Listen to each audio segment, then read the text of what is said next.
ওই বিথি চাচি দেখো আমার এই জামাটা একটু খেয়াল করে দেখো কত সুন্দর না। আমার নানা বিদেশ থেকে পাঠাইছে।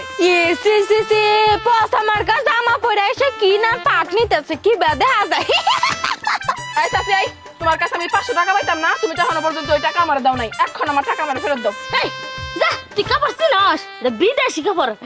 পায়েল তোর সেই সুন্দর লাগতেছে। জানোস পায়েল, বিয়ে হইয়া যখন নতুন নতুন এই বাড়িতে আহি, এই এলাকার সব মানুষ আমার তখন কইতো আমার ফিগার বলে একবার পেপসির বোতলের মতো। ও তাই নাকি চাচি? তোমার ফিগার তো এখনো পেপসির বোতলের মতোই। ইয়ালা, তুই কি কইতেছস তাই নাকি? হ্যাঁ, খালি পার্থক্য হইলো আগে আছিল 1 পোয়ার পেপসির বোতল, এখন হইছে 1 কেজির পেপসির বোতলের মতো। চাচি সিদ্ধান্ত ফাইনাল, আমি আর পড়াশোনা করবো না, পড়াশোনা বাদ দিয়ে দিলাম।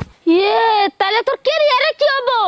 আরে রাখো তোমার ক্যারিয়ারের গুষ্টি মারি। আমি সিদ্ধান্ত নিয়ে ফেলাইছি, বিয়ার পরে তোমার পোলা অটো চালাবো, আমি বাড়িতে বসে বসে ভাত রান্না আর খামু। শেষ, ভবিষ্যৎ সুন্দর।